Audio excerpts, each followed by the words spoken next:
Damos comienzo entonces. Juan capítulo 19 de los versículos 38 al 42 y lo leemos en el nombre del Padre, del Hijo y del Espíritu Santo. Amén. Jesús es sepultado. Después de todo esto, José de Arimatea, que era discípulo de Jesús, pero secretamente por miedo de los judíos, rogó a Pilato que le permitiese llevarse el cuerpo de Jesús. Y Pilato se lo concedió. Entonces vino y se llevó el cuerpo de Jesús. También Nicodemo, el que antes había visitado a Jesús de noche, vino trayendo un compuesto de mirra y de aloes, como 100 libras. Tomaron pues el cuerpo de Jesús y lo envolvieron en lienzos con especies aromáticas, según es costumbre sepultar entre los judíos. Y en el lugar donde había sido crucificado había un huerto, y en el huerto un sepulcro nuevo, en el cual aún no había sido puesto ninguno. Allí pues, por causa de la preparación de la Pascua de los judíos y porque aquel sepulcro estaba cerca, pusieron a Jesús. ¿Cuántos valientes hay hoy día aquí? Amén. ¿Cuántos cobardes hay hoy día aquí? Ay, no escuché ningún amén. Muchas veces decimos ser valientes en las cosas del Señor, pero a veces nuestras acciones demuestran un poco cobardía. O viceversa, decimos ser cobardes, pero nuestras acciones a veces en el Señor demuestran valentía. Es como hablar de los débiles en la fe o de los pequeños en la fe. La Escritura a nosotros nos enseña que tenemos que tener cuidado con los pequeños, con los débiles, con los que están recién dando los pasos, caminando. Los que llevamos años en la carrera del Evangelio, queremos que los que vienen recién vayan corriendo o sean igual que nosotros. Cuidado, hermanos míos, porque la Escritura nos enseña y nos dice que tenemos que tener cuidado con los pequeños. ¡Ay de aquel que haga tropezar a uno de estos pequeños! Mejor es ponerse una soga con una roca y tirarse al mar, porque el castigo de Dios es severo. Ya no todos actuamos de la misma forma, no todos creemos o tenemos esta fe ampliada en el Señor. Algunos tienen más fe, otros tienen poca fe, pero en el cuerpo del Señor todos se van uniendo y se van ayudando el uno al otro. Para eso existen las iglesias, los templos, para que usted venga y los que son más maduros en la fe le puedan ayudar a usted, no criticar, sino que ayudar a levantarlo, a sostenerlo y a ir caminando en el Señor. La historia que vamos a ver hoy día es una historia maravillosa, por algo está escrita en la Biblia. Yo siempre les digo a los hermanos los detalles, hermanos, lo que está escrito en la Escritura tiene un sentido, y el sentido es que nos tiene que hacer crecer y nos tiene que hacer avanzar. Vamos a hablar primeramente de los discípulos encubiertos o de los discípulos en secreto. La historia, hermanos, comienza cuando Cristo ya está crucificado, está muerto, pero aún su muerte, hermanos míos, trajo consecuencias de esperanza y de vida para los que estaban ahí alrededor. Primeramente se nombra a José de Arimatea. ¿Quién es esta persona? Es la primera vez que la Biblia lo nombra de esta manera, así directamente, como discípulo del Señor. A este personaje, José de Arimatea, se describe como un discípulo de Cristo, pero hasta este momento lo había hecho en secreto, tal como otro que vamos a ver más adelante. ¿Y por qué? La misma Escritura lo dice: por miedo a los judíos. ¿Quién era este hombre? Mateo nos dice que era un hombre rico, que tenía una buena posición económica. Marco nos dice que era un hombre noble del concilio, era un miembro del concilio. ¿Qué quiere decir esto? Que era un miembro del Sanedrín. El Sanedrín era el consejo de ancianos, y donde estaban los que tenían más recursos, más dinero, podían estar ahí y ver toda la situación política y religiosa de su entorno. Por lo tanto, tenía un estatus social alto. ¿Y por qué tenía miedo? Porque los judíos rechazaban a todo aquel que se decía ser discípulo de Cristo. Piense que aquí está muerto Jesús. Por lo tanto, está todo el alboroto a su alrededor. Todavía está en el aire esto de querer crucificarle, de querer matarle, de querer rechazar que Cristo estaba proclamando el rey de los judíos. Por lo tanto, no era fácil llegar y decir yo soy discípulo de Cristo. Había que tener valentía, pero este hombre dice que tenía miedo, pero se le nombra como un discípulo del Señor. Pero aparece otro nombre llamado Nicodemo. ¿Quién era Nicodemo? Otro miembro más del Sanedrín. Otro hombre que fue, lo vimos cuando vimos Juan capítulo 3, que él va de noche por temor a ser visto, por temor a que lo reconocieran los de su raza o los de su entorno. Por lo tanto, son hombres que estuvieron escondidas, siguieron las enseñanzas del Maestro, estuvieron atentos a lo que ocurría con Jesús y la multitud que le seguía, pero a la vez ellos lo hicieron en secreto. De hecho, ahí en Juan capítulo 7, y también lo vimos, cuando se comienzan a levantar en contra de Jesús para matarlo y crucificarlo, uno de ellos, José de Arimatea, se levanta y les dice, oye, pero primero hay que escuchar la versión de Cristo. No le tomaron en cuenta para nada. Ya ellos siguieron con su manía de querer sencillamente matar al rey. Pero ¿por qué estos dos nobles entre los judíos tenían miedo de expresar abiertamente su fe en Jesús? Si bien es cierto, hermanos míos, que las riquezas y el estatus social o tener una buena posición, ya sea económica, ya sea familiar, ya sea de trabajo, etcétera, etcétera, no son pecados en sí mismos. De hecho, se pueden usar muy bien para la expansión del reino de Dios.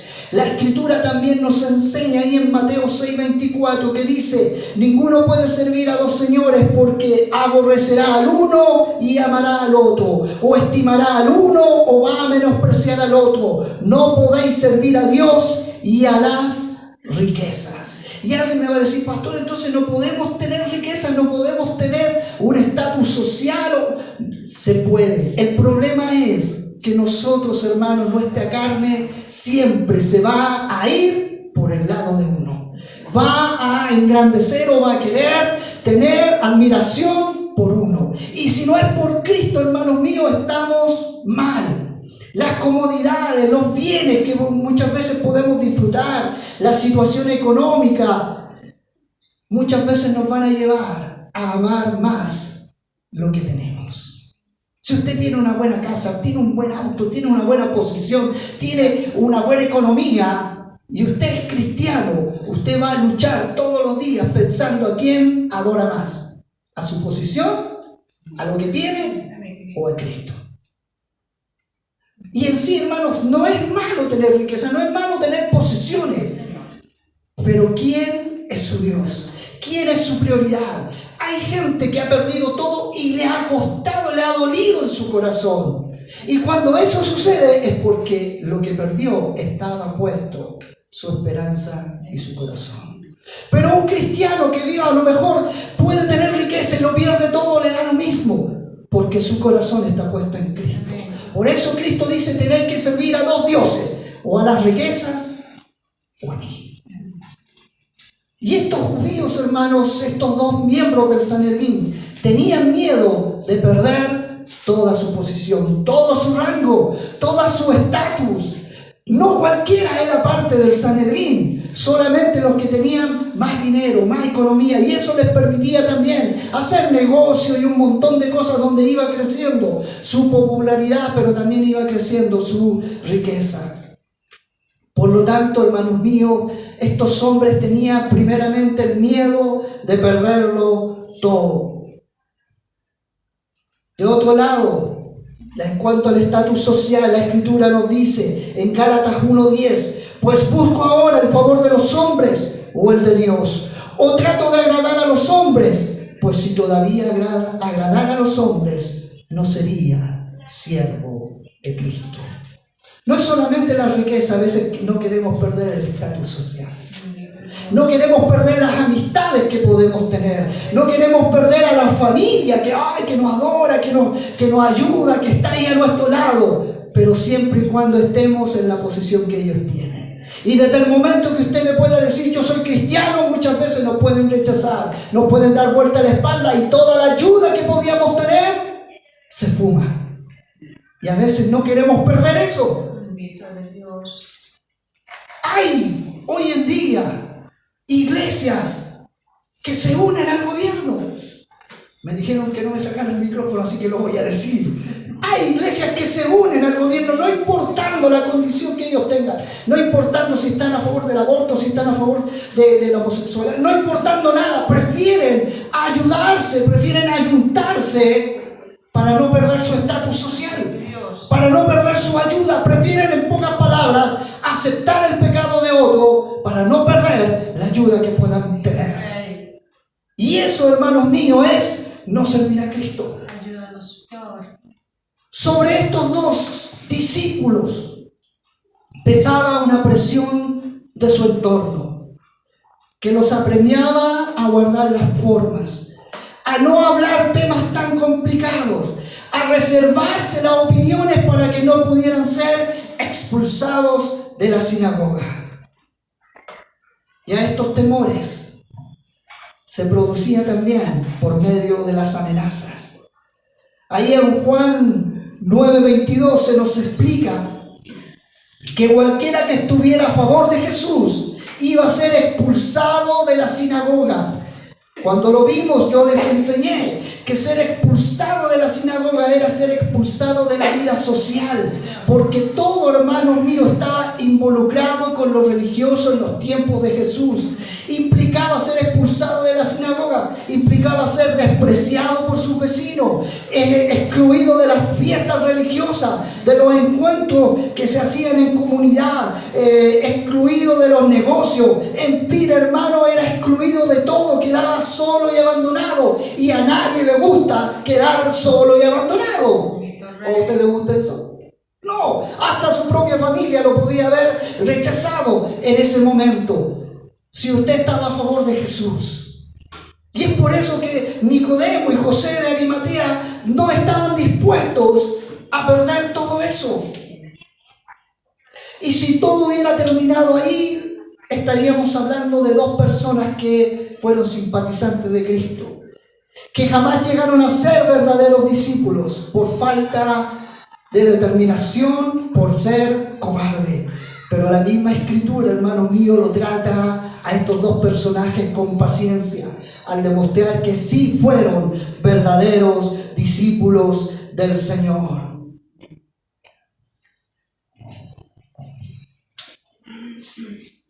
Esa cobardía comenzó a cambiar desde el momento que el Sanedrín resolvió conspirar para arrestar y promover la ejecución de Cristo. Lucas nos relata ahí en Lucas 23, versículos 50 y 51, que José era varón bueno y justo, y que José de Arimatea también estaba esperando el reino del cielo.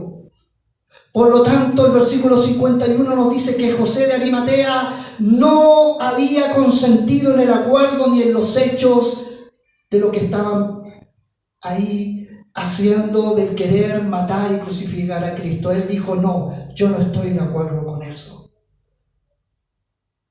Y esto, hermanos míos, lo movió a ser valiente, a transformar la cobardía en valentía. Y lo vemos porque él hace algo que nadie más hizo: darle sepultura a Jesús. Quienes no recibían sepultura eran considerados malditos según la ley judía, sobre todo si eran dejados a la intemperie y eran devorados por los animales. Y como los judíos, hermanos, recuerden que esto fue un día antes de la Pascua, todo fue tan rápido que los judíos querían tirar el cuerpo de Jesús afuera y que se lo comieran los animales para ellos celebrar la Pascua. José de Arimatea toma una decisión. Y es usar su influencia, porque por ser miembro del Sanedrín tenía un cargo, una responsabilidad y podía ir donde cualquier persona y ser recibida. Por lo tanto va, y Marcos nos dice en 15:43 que fue y entró osadamente donde estaba Pilato y le reclama el cuerpo de Jesús para encargarse de su sepultura. Pilato, al verse sorprendido, porque él pensaba que Jesús iba a durar más días y ya murió, va y manda a uno de sus encargados a verificar si el cuerpo de Jesús estaba muerto, y cuando fue todo comprobado, va y le entrega el cuerpo de Jesús a José de Arimatea. Y es aquí donde aparece el segundo discípulo en secreto llamado Nicodemo, donde dice que trae un compuesto de mirra y aloes. La mirra, hermano, era una especie aromática que se usaba para embalsamar al muerto. Y la mirra era una madera que tenía un aroma muy especial que producía que el cuerpo descompuesto y su olor fuera disipado. Por lo tanto, usaron estos dos elementos para embalsamar a Cristo, enjugarlo, llenarlo de aromas para poder sepultarlo. Y aquí, hermanos, cambia la temática de estos dos discípulos. De ser discípulos secretos, de ser discípulos cobardes, a ser discípulos valientes. Y usted me va a decir, pero ¿qué tiene valentía bajar el cuerpo de Jesús y enterrarlo? Claro que tenía valentía. Recuerden que ellos no hablaban de Jesús directamente porque no querían ser expulsados de la sinagoga. Pero aquí, hermanos míos, lo arriesgan todo. Y la pregunta mía es, ¿usted está dispuesto a arriesgarlo todo por Cristo? Vuelvo a hacer la pregunta. ¿Está dispuesto a arriesgarlo todo por Cristo? ¿Está dispuesto a perderlo todo por Cristo? Piénselo bien antes de responderme. ¿Está dispuesto a perderlo todo por Cristo? Podemos hablar de economía, podemos hablar de riqueza, podemos hablar de cosas materiales, podemos hablar inclusive de la familia, de ser rechazado por la familia por causa de Cristo. Aquí, hermano, José de Arimatea y Nicodemo están dispuestos a perder su reputación, su riqueza, su estatus social y hasta sus propias vidas. Y esto tiene un gran costo para ellos. Y usted me va a decir, ¿pero por qué si era tomar el cuerpo de Jesús y enterrarlo? Primero que nada, José de Arimatea se presenta ante Pilato, quien había sentenciado la muerte de Jesús. Y alguien me va a decir, pero eso fue a causa de los judíos, sí. Pero él tenía el poder para decir sí o para decir no. Y él dice sí, y está muerto. ¿Por qué? A las finales, ¿por qué mataron a Jesús? Porque los judíos insistieron, los sacerdotes insistieron en que Jesús estaba proclamando rey. Y eso, hermano, era dar un golpe de estado prácticamente a Nerón. Y como Pilato le servía a Nerón, dice, no, ¿saben qué? Hagamos esto y matemos a este que se cree rey o que se está levantando como rey. ¿Y ustedes creen que era fácil presentarse ante Pilato y decirle, ¿sabes qué? Vengo a reclamar el cuerpo de Jesús porque quiero enterrarlo? Eso significaba ser un simpatizante de él, porque nadie más, ni su familia, hermanos, se acercó a reclamar el cuerpo de Cristo.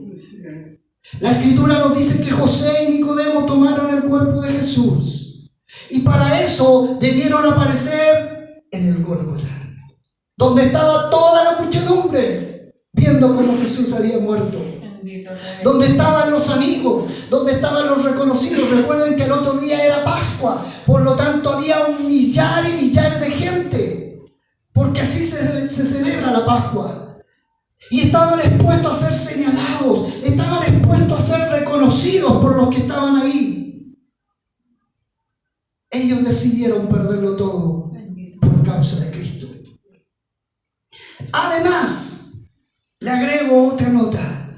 Bajar el cuerpo de Cristo de la cruz, al tocarlo, quedaban ceremonialmente impuros. Números capítulo 19, versículo 11 dice: el que tocare cadáver de cualquier persona será inmundo 7 días.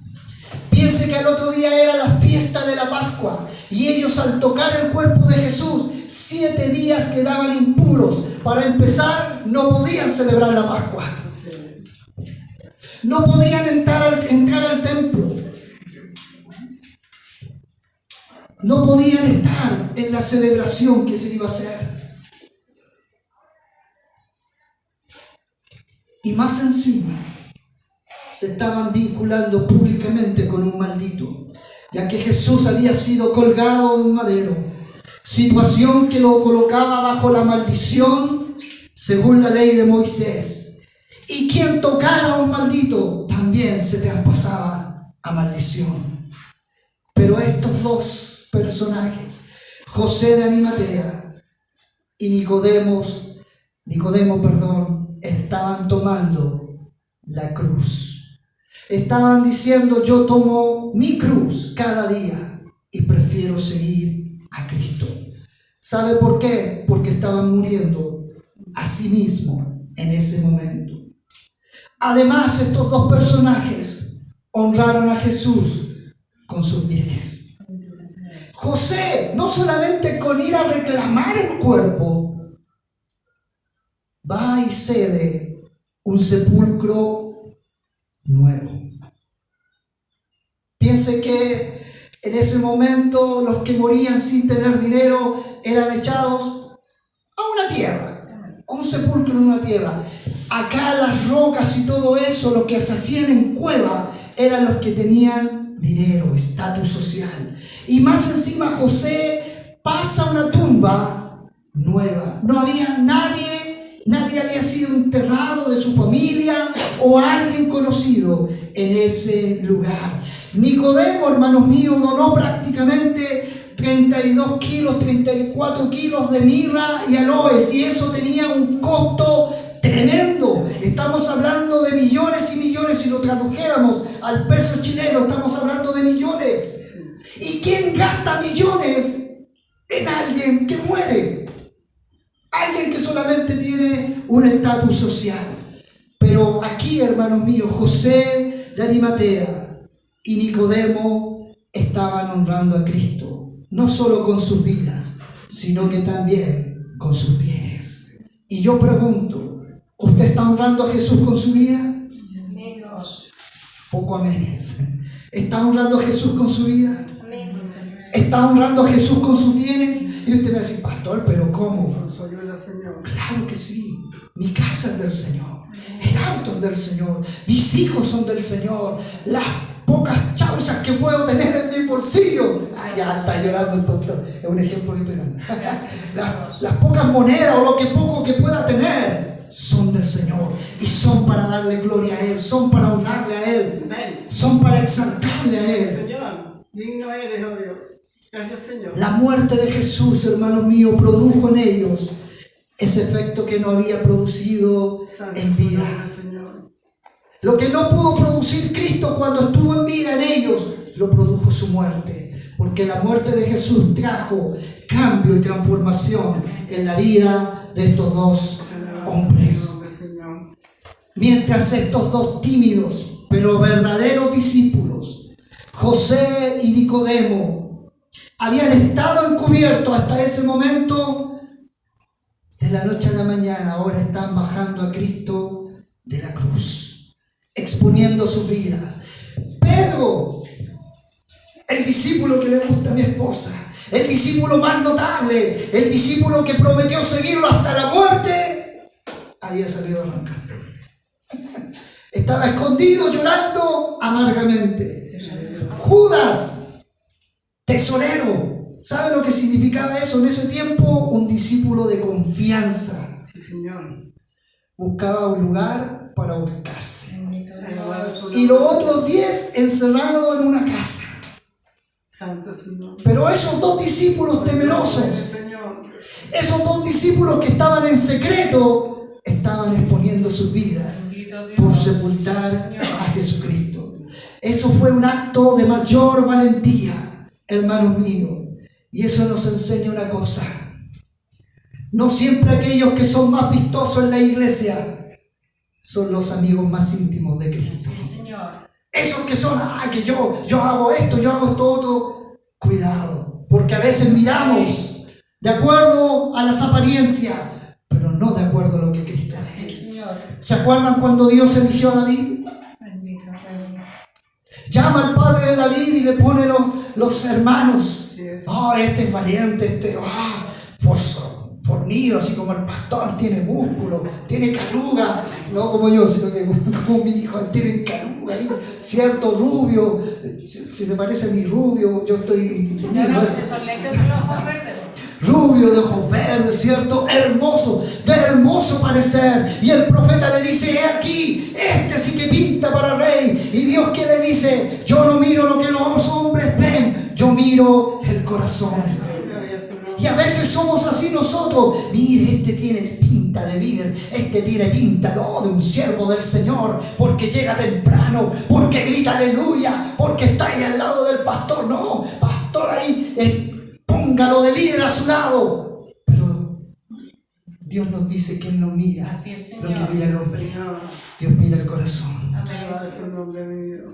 Estos dos hombres que fueron en secreto discípulos del Señor tuvieron un destello de la gloria de Cristo aún en la hora más oscura. Recuerden que todavía no resucita Cristo, todavía no llegamos a eso. Estamos en la hora de las tinieblas cuando Jesús muere. Todavía está la hora de las tinieblas donde el enemigo se ríe a carcajada y donde la multitud se ríe a carcajada porque Cristo está muerto. Y ahora en medio de la oscuridad brillan dos luces, pequeñas pero brillan dos luces, apenas se ven pero brillan dos luces, y fueron usadas por Dios para que Cristo fuera enterrado y sepultado, no como cualquiera, sino como un rey. Escúcheme bien, como un rey. A los reyes se les enterraba en una tumba que estaba nueva. A los reyes, digno de un rey. Así, hermanos, fue enterrado nuestro Maestro. Y esto nos enseña que no debemos condenar, hermanos míos, Así es, Señor. a los débiles de la fe. Bendito Rey. No debemos condenar a los pequeños. Pero hermano, si yo oro una hora, usted tiene que orar una hora. Pero si yo puedo 5 minutos, no, usted no tiene que reprender al diablo. Por ahí lo he escuchado, no aquí en otro lado. Hermano, yo leo un capítulo y me lo aprendo de memoria. Pero es que yo me aprendo un versículo y eso. Me demoro toda una semana para aprenderme un versículo. Y he escuchado como a veces los retan y les llaman la atención. Hermano, no todos crecemos de la misma forma. No todos crecemos. El Espíritu Santo se derrama y obra de multiforma. No obra de una pura forma. No porque a mí me haya cambiado así, usted va a hacer lo mismo. Puede ser en un proceso. Puede ser en un tiempo. Lo importante es que el Espíritu Santo esté en usted obrando de la misma forma. Amén. El Espíritu Santo no siempre guía a los creyentes a través de la misma experiencia. Sí, Señor. Es que yo oré y vi una revelación. Entonces si usted ora, va a haber una revelación.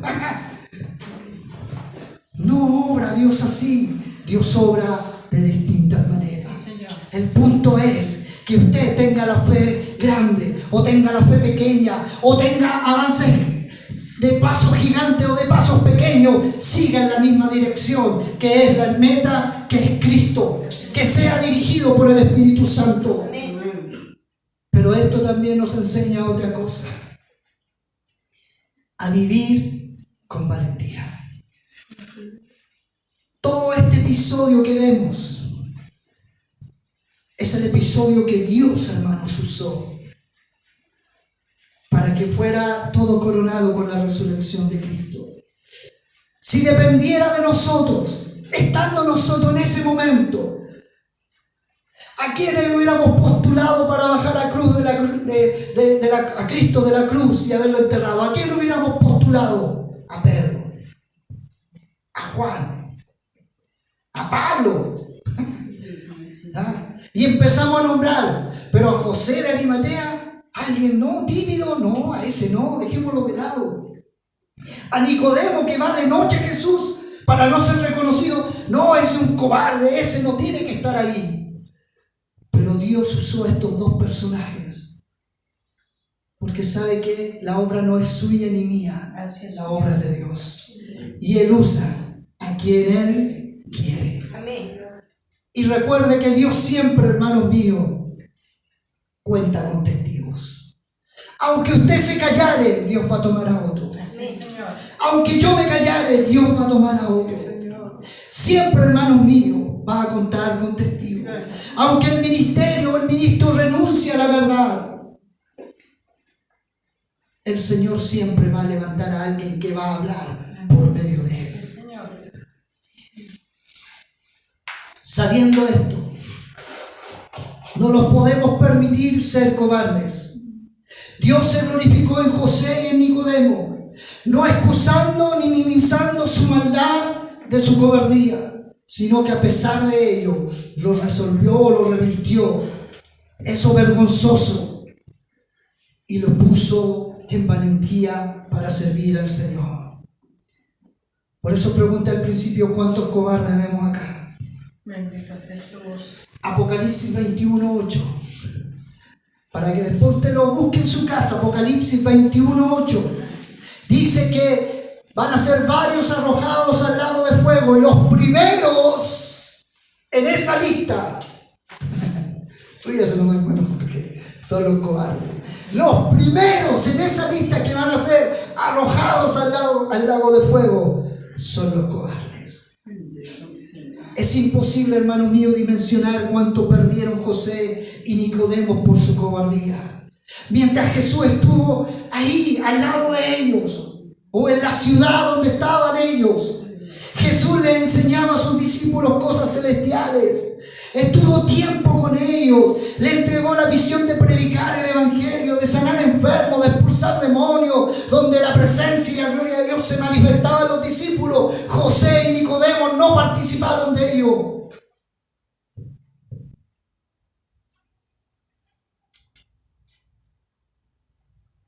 Alguien me va a poder decir, ¿sabe qué, pastor? Yo soy muy tímido. Alguien me va a decir, es que este es mi carácter. Este es el que Dios me dio. Esta es mi personalidad. Aún el carácter y nuestra personalidad tienen que estar sujetos a Cristo. Dios no nos ha dado espíritu de cobardía, sino que espíritu de poder para poder enfrentarnos a cualquier situación que se levante en contra de nuestra fe y en contra de nuestra creencia. Mire, le voy a comentar una historia que también aparece en la Escritura. Está el apóstol Pablo y llama a Timoteo. Timoteo, un joven, más o menos de 30 a 32 años cuando es llamado al ministerio. Y Pablo le da un consejo a Timoteo, ahí en 2 Timoteo capítulo 1, versículos 6 al 8. Le dice, te aconsejo que avives el fuego del don de Dios que está en ti por la imposición de mis manos. Porque no nos ha dado Dios espíritu de cobardía, sino de poder, de amor y de dominio propio. Por tanto, no te avergüences de dar testimonio de nuestro Señor, ni de mí, preso suyo, sino participa de las aflicciones por el Evangelio según el poder de Dios. Timoteo se sentía avergonzado por ser joven. Alabado su nombre, Señor. Timoteo se sentía en menos por ser joven y ser llamado al ministerio. Pero cuando toma las palabras de Pablo y las hace suya, en el año 100 después de Cristo, los paganos estaban a punto de celebrar una fiesta llamada Catagogium. Ahí era una procesión que se hizo. Y cuando estaban, me recuerdo la procesión de delante, que no nos dejaban pasar. Estaban ahí, van adorando a dioses paganos, a dioses que no era el Dios verdadero, y mientras la multitud y la ciudad estaba ahí compartiendo también esta idolatría, Timoteo se para frente a ellos y comienza a predicarles del Evangelio y comienza a reprenderlos. Hoy ustedes que dicen servir a Dios, pero están sirviendo a dioses paganos, eso no corresponde. Ustedes tienen que servir al Dios verdadero. ¿Sabe lo que produjo esto? Que la gente y la muchedumbre tomara palos y golpeara a Timoteo. A los 2 días murió de esa golpiza. Pero Timoteo, hermanos, aquel joven que era tímido, que era vergonzoso, se levantó en el poder de Dios y se enfrentó a la muchedumbre. No en sus propias fuerzas, sino que en el poder del Señor. José y Nicodemo fueron motivados a dar ese paso de fe en valentía. ¿Qué los motivó a bajar a Cristo? Fue la muerte del Señor, en reconocerlo, hermanos míos, como el Mesías, como el Hijo de Dios. Y usted me va a decir, ¿qué tiene que ver eso con nosotros? Claro que tiene que ver, porque a veces, hermanos míos, somos cobardes. Escúcheme bien, a veces somos cobardes. Ser valiente no significa que el fuego no vaya a doler, o que la lanza o la espada no van a atravesar nuestra carne. No significa que las burlas o los desprecios no nos van a doler. Claro que nos van a doler, porque somos carne. Pero ser valiente significa que nada de eso me va a amedrentar o me va a sacar de mi fe en el Señor, sino que aún, a pesar de todas esas cosas, mi fe seguirá intacta en Cristo Jesús. ¿Recuerda a Moisés? Santo es su nombre, Señor. Moisés temblaba de miedo, no sabía hablar, no podía hablar. Le daba miedo de solo pararse en público y hablar. Pero fue usado por Dios para sacar a su pueblo de Egipto, para ser el profeta por el cual vino la ley. Samuel, Jeremías, 2 niños llamados por Dios, quien los usó poderosamente, a cada uno en su tiempo, para proclamar su palabra. Están los 300 hombres de Gedeón, donde se veía que millares y millares de judíos estaban dados a la idolatría. Estos 300 hombres siguieron confiando en el Señor, y Dios lo usó para liberar al pueblo de la opresión de los madianitas. No es con su fuerza, no es con su poder, es con el poder del Señor. ¿Y por qué digo que a veces somos cobardes? Porque nos da miedo perder. No quiero perder a mi pareja, no quiero perder a mis hijos, no quiero perder lo que tengo, no quiero perder mi trabajo, no quiero perder mi lugar donde estoy, etcétera, etcétera, etcétera. No quiero perder nada, quiero seguir teniendo el mismo estatus. Y yo le pregunto a usted, ¿cuál de sus conocidos, cuál de sus amigos, de sus familiares, de sus seres queridos e incrédulos, cuáles de ellos es digno para que usted desobedezca al Señor? ¿Alguien es digno para que uno lo pueda desobedecer? ¿Su trabajo es digno para que usted pueda decir, no, prefiero seguir en mi trabajo que con el Señor? ¿Cuántos de ellos son dignos para que a veces, hermanos, nos conversemos, nos comportemos igual con el incrédulo, para no perder su amistad? Es que yo no quiero perder mi amistad, así que soy igual que él o me comporto igual que él. Piensa en su trabajo actual, en su jefe, en sus compañeros. ¿Qué estaría dispuesto usted a hacer para conservar ese trabajo? ¿Estaría dispuesto a negar o callar o desobedecer a Cristo para seguir allí? Estamos en tiempos donde se requiere que vivamos una vida en valentía. De los valientes es el reino de los cielos. De los valientes, no de los que andan peleando, no, de aquellos que están dispuestos a perderlo todo por causa del Señor. Hoy en día, hermano, estamos en medio de una religión donde su nombre es negado, ridiculizado, blasfemado, pisoteado. Su palabra, hermanos, está puesta como burla, menosprecio. Su ley es despreciada, muchas veces desobedecida con orgullo.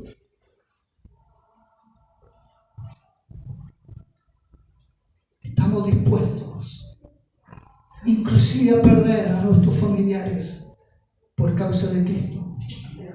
La palabra de Dios dice que el que no dejare o no amare o aborreciera, el que no aborrezca a su padre o a su madre, aborrecer es amar menos. Ya, para que lo puedan entender. El que no esté dispuesto a aborrecer a su padre, a su madre, a su amigo, no es digno de ser mi discípulo. Y usted me dice, pastor, pero así es. Así es. Cristo tiene que ser todo. El Señor tiene que ser el primero, el segundo, el tercero, el cuarto y hasta el quinto lugar.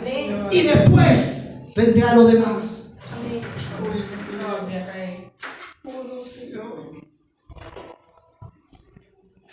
Cuando venga la decisión o el momento de tomar una decisión, mira el Calvario. Cuando venga el momento de tomar una decisión o seguir a Cristo, o seguir las amistades del mundo, o lo que nos gusta, miremos al Calvario, miremos a Cristo, miremos esa sangre derramada, ese cuerpo rajado, ese costado abierto para comprar nuestro cuerpo y nuestra alma, para darnos vida eterna. Gracias, Señor. Aquel que tenga debilidad, aquel que se sienta cobarde, pídale valentía al Señor y el Señor se lo va a dar. Amén. ¿Por qué nos cuesta tanto decir soy discípulo de Cristo? Soy un hijo de Dios. Estas cosas yo no las hago porque soy un hijo de Dios. Caemos tan fácil, hermanos míos, en la tentación, en la maldad. Es que como todos toman, yo por ser menos también voy a tomar. Es que como todos bailan, por ser menos yo también voy a bailar. Es que como todos echan grosería y obscenidades, yo también voy a caer en el mismo juego para no ser rechazado. Mire la mentalidad que tenemos. Pero al hacer eso, hermanos míos, rechazamos a Cristo. Amén. Llegó un momento en donde José y Nicodemo tomaron la decisión. O ser expulsados, o ser rechazados, o tomar el cuerpo de Cristo, limpiarlo y sepultarlo. Si usted estuviera en la posición de ellos, ¿qué decisión tomaría? Alabanza, ¿Qué decisión tomaríamos, hermanos, si estuviéramos en el momento donde ellos están?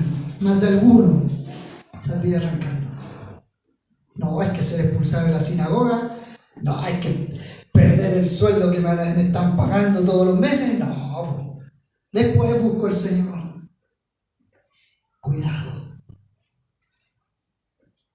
En Cristo, hermano, estamos llamados a perderlo todo. Sí, Señor.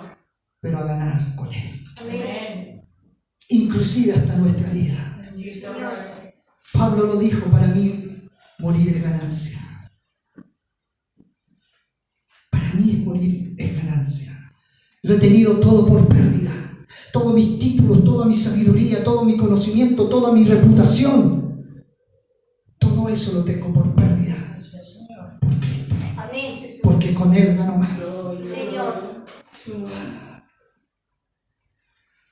Un amigo mío, William, también de la Edad Media, Gurnall, escribió y dijo esto: como parte del ejército de Cristo, tú marchas entre los espíritus honrados.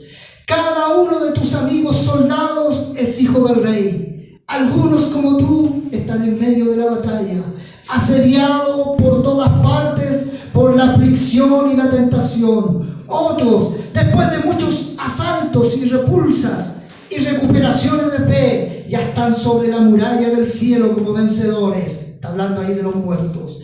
Desde allí observan y animan a sus camaradas en la tierra a marchar cuesta arriba tras ellos, clamando, diciendo: lucha, muerte, y la ciudad será tuya, como ahora es nuestra. Por unos días de conflicto tendrás el galardón de la gloria celestial. Un momento de este gozo divino secará todas tus lágrimas, sanará tus heridas y borrará la dureza de la guerra con el corazón de tu victoria permanente. Se los explico en simples palabras. está hablando de soldados que ya están en el cielo, pero están animando, diciendo: sigue adelante, sigue adelante, sigue a la meta, porque cuando estés aquí arriba, tus lágrimas serán secadas. Todo lo que sufriste se convertirá en gozo, porque estarás con la eternidad y por la eternidad adorando y sirviendo al Señor Jesucristo. Solo tú eres digno, mi Señor. ¿Está dispuesto a perder? Claro que sí. Los verdaderos discípulos sí están dispuestos a perder Señor. por ganar a Cristo. Aquel que persevere, dice la Escritura, será salvo. Señor. Y se lo voy a explicar así simple. Ese versículo está hablando de persecución. Ese versículo está hablando de lucha. Ese versículo está hablando de conflictos aquí en la tierra. Aquel que persevere será salvo. Aquel que persevere tendrá un galardón de parte del cielo, diciendo: hijo mío, has sido débil, has fracasado, te has levantado, has caído, pero aún así pusiste tus ojos en mí. Entra al gozo de tu Señor.